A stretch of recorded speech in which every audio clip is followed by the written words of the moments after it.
विश्व एक, मानव जाति एक, सनातन धर्म एक।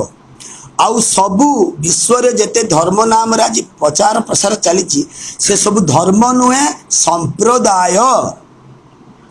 आउ आज जो मूल विश्वर धर्म सनातन धर्म स्वधर्मे निधन श्रेय परा पर धर्म भयावह। आम सनातन धर्म एते उत्कृष्ट, आम धर्म रे आमे मल्ले स्वर्ग प्राप्ति हवा, अन्य धर्म को जदि आमे कन्वर्ट हवा से धर्म रे आमे मरिबा नरकगामी हवा।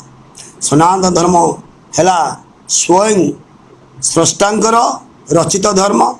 आज जो कुचक्री माने आज जो पाश्चात्य देशर किछि भारत को खंड विखंड करी दुर्बल करबा पई सनातन धर्म को नष्ट करबा पई षडयंत्र